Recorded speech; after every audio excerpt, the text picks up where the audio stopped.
Hello जी दोस्तों, नमस्कार। आप देख रहे हैं हमारा यूट्यूब चैनल जहां पर हम रोज़ नई कहानियां आप लोगों के लिए लेके आते हैं। कहानी शुरू करूं इससे पहले एक बात बता दूं। इस कहानी को सुनते वक्त आप चाहें तो ईयरफोन या फिर हेडफोन का उपयोग कर सकते हैं। इससे इस कहानी की ऑडियो आपको पसंद आएगी जब आपके कानों तक पहुंचेगी। चलिए अब इस कहानी को शुरू करते हैं।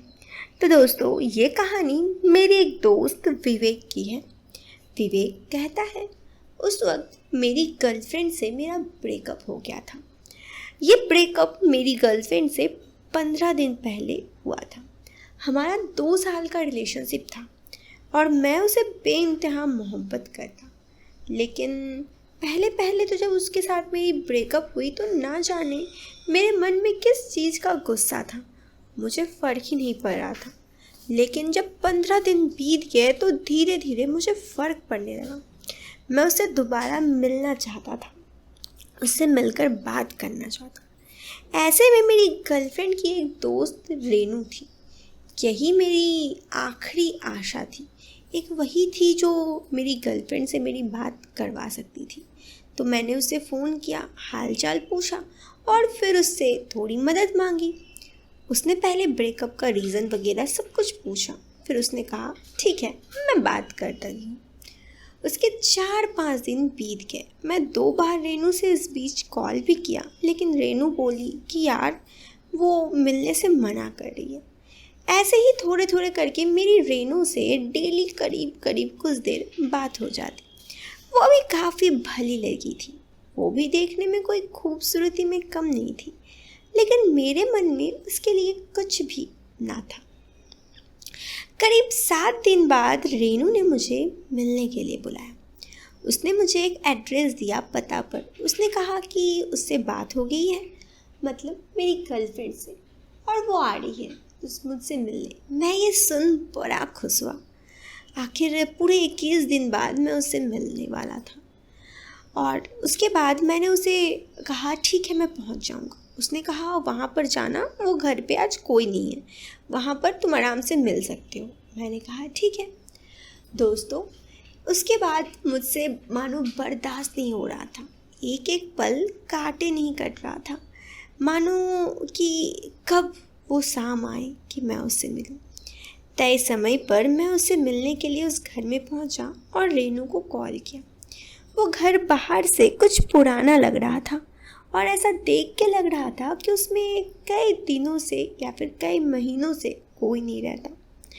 उसने कहा घर के अंदर आ जाओ, दरवाज़ा खुला है और दरवाज़ा अंदर से बंद कर देना। मैंने कहा मेरी गर्लफ्रेंड वो आ गई है। उसने कहा तुम आओ तो फिर हम बात करते हैं। मैंने कहा ठीक है। फिर उसके बाद मैं उस घर के अंदर गया तो एक कमरे पे मुझे लगा कोई है, मानो मुझे लगा मेरी गर्लफ्रेंड हो।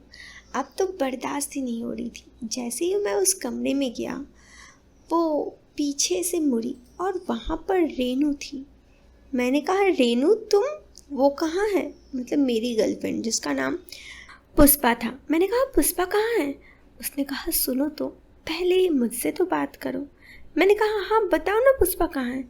उसने कहा मैंने तुम्हें यहाँ मिलने के लिए बुलाया। मैंने कहा पर तुमने कहा पुष्पा आ रही है। उसने कहा यार सुनो तो दो वक्त। मैंने कहा बताओ। रेनू ने कहा यार तुम देखो, आज मैं यहाँ पर सिर्फ तुमसे मिलने आई हूँ। मैं तुम्हें बहुत पसंद करती हूँ। मैंने कहा पर मैं तो पुष्पा को पसंद करता हूँ। उसने कहा उससे मुझे फ़र्क नहीं पड़ता, लेकिन मैं तुम्हें पसंद करती हूँ, इस बात को समझो। दोस्तों, अब सामने से अगर कोई लड़की कहे तो मन डोल ही जाता है। ये आपके साथ भी अगर हुआ होगा तो आप बहुत अच्छे से समझते होंगे। मैंने कहा कि मुझे नहीं पता रेनू तुम क्या कह रही हो। अरे यार मैं तुमसे प्यार करती हूँ, पर मैं तो पुष्पा से बात करती हूँ, प्यार करती हूँ। क्या तुम पुष्पा से नहीं मिलवा सकते। रेनू ने कहा उसका कोई और बॉयफ्रेंड है और वो तुम्हें पूरे 1 साल से धोखा दे रही थी, और कुछ सुनना चाहते हो। ये सुन मुझे बहुत बुरा लगा। मैंने पुष्पा से बेइंतहा मोहब्बत की थी, कभी उसे धोखा नहीं दिया था, और आज पुष्पा मुझे 1 साल से धोखा दे रही थी। सुन के बहुत बुरा लगा। मैंने उससे कहा क्या तुम सच कह रही हो। उसने कहा भला मुझे तुमसे झूठ कह के क्या ही फ़ायदा। उसकी बात पर मेरे आंखों में आंसू भर आए तो रेनू ने मुझे समझाते हुए कहा, देखो इस बात से फ़र्क नहीं पड़ता है, वो अगर किसी और के साथ खुश है तो तुम्हें भी किसी और के साथ खुश होना चाहिए। पुष्पा की बातें ना जाने क्यों मुझे उसके तरफ खींच रही थी और अपने आप को काट रही थी। शायद मैं रोक भी नहीं सकता था अपने आप को।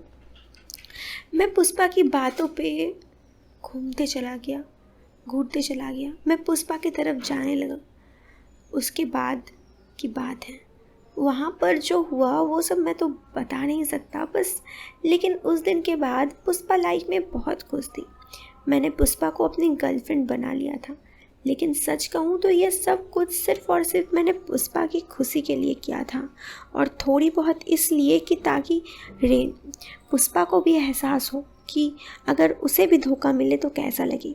पुष्पा ये सब चीज़ देख रही थी, शायद उसे भी बुरा लग रहा था। ऐसे ही 3-4 महीने बाद एक दिन मैं पुष्पा से एकांत में मिला तो पुष्पा ने कहा, यार बहुत अच्छा किया तुमने मुझे धोखा देकर। मैंने कहा, मैंने तुम्हें धोखा दिया या तुमने मुझे धोखा दिया? इस पर पुष्पा ने कहा कि क्या कह रहे हो? मैंने कहा कि देखो एक बात, मुझे सब पता है, रेनू ने मुझे सब बताया है। इस पर पुष्पा बोली, क्या बताया है? मैंने कहा, देखो मुझे पता है तुम 1 साल से मुझे धोखा दे रही थी और ये सारी बात रेनू ने मुझे बताया है। पुष्पा ने कहा, तुम पागल हो गया हो, जबकि मुझे इस बात का शक था कि तुम्हारा किसी और से अफेयर है, इसलिए मैंने छोड़ा। तुम्हें कैसा लगेगा कि ये बात जानकर मेरा कोई बॉयफ्रेंड नहीं है। तब मुझे लगा तुम झूठ बोल रही हो। पुष्पा ने कहा, तुम्हारे साथ 2 साल बिताकर तुम्हें लगता है मैं तुमसे झूठ बोलूँगी? मैंने तुमसे प्यार किया था। मैंने रेनू से तुमसे बात करने के लिए भी कहा था, लेकिन रेनू ने ये कहा कि वो तुम्हारे साथ रिलेशनशिप में और खुश है, दोबारा हम तुम दोनों के लाइफ में ना आने। इसी वजह से मैं दोबारा तुम्हारे लाइफ में नहीं आई। उस वक्त मैंने भी सारी बातें पुष्पा को बता दी जो रेनू ने मुझे कहा था। अब पुष्पा और मुझे समझ में आ गया था कि भले ही हम दोनों की झगड़ा हुई हो, लेकिन ये सारी बातें बीच में रेनू ने लाई थी। अगर रेनू ने ये सारी बातें नहीं लाई होती तो शायद आज मैं और पुष्पा साथ होते। अब मुझे और पुष्पा दोनों को ये बात का एहसास तो हो ही चुका था। हम दोनों के पास एक दूसरे को दूर रहने का और कोई रास्ता नहीं था। मैंने तुरंत ही रेनू को बुलाया। रेनू हम लोगों से माफ़ी मांग रही थी और ये कह रही थी कि वो मुझसे प्यार करती थी, इसलिए उसने धोखा दिया।